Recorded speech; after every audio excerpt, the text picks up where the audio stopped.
Hi, I'm Cindy Halpern. My friend Luke on Facebook forwarded his YouTube video to me today, and it's about, I guess, his legacy if something were to happen to him today. And so that's a good topic for me to explore. If I was to die today, what would I want people to remember about me? Well, first of all, I think that people would know, who know me, that I'm very proud to have a daughter and grandson. And most people take this for granted, that you're going to have kids. And in my family, with two brothers who Duchenne muscular dystrophy, this was not taken for granted. My father actually didn't want me to get married and have kids because he was afraid I would carry this defective gene on to my sons, which in fact I am a carrier of Duchenne muscular dystrophy. So that was a distinct possibility, but through testing, the CVS test, it's a very complicated test that I had to fly to Philadelphia to have to determine whether I was going to have a girl, because girls don't get this type of muscular dystrophy. And obviously I had this test, and she was a girl, so I had her. And then I had a very difficult pregnancy and birth, emergency cesarean. We both almost didn't survive it. And I was going through a very difficult divorce. But I ended up having the daughter. And then the grandson, well, Robin had to go through the same thing as me, except the second test that they had developed to test the fetus in the womb, if it was a boy, whether it would have it. And in Robin's case, she was carrying a boy. She had the second test. She didn't have to go to Philadelphia. They had that in Rhode Island by this time. And she had a healthy boy. He was not going to have Duchenne.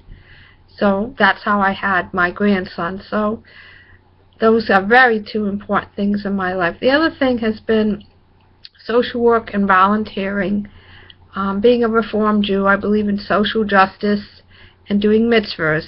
It's really more important to me than the ritual. I like some of the rituals of Judaism, but I like the social justice the best.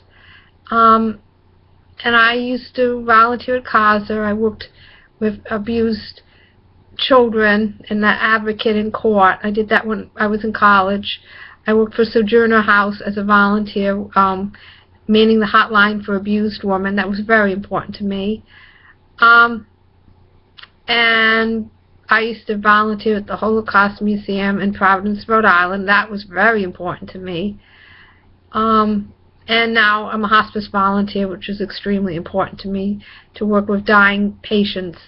This is in memory of my mom, who benefited from hospice, and this work is very sacred to me. I find this is probably the most satisfying thing I do besides seeing my daughter and grandson, volunteering at hospice here in Long Island.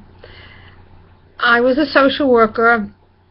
I first was a career counselor, and that was very important work, dealing with low-income women and trying to build up their self-esteem and help them get employment that they could support their families and get off dependency. And then I was a social worker in a nursing home. I did that for 4 years, and I think that was very important work, especially dealing with younger patients that were lumped in with older people. I had this one patient. She was a younger woman. She had fallout from Chernobyl, and she was very, very ill. And I did an awful lot of work with her. That was very rewarding work. So dealing with the younger patients in the nursing home was where it was with me. And of course, my relationships with my family and friends, with my late mother, my late father, my late brothers. Of course, I had issues with my sister that I tried to work out to the best of my ability.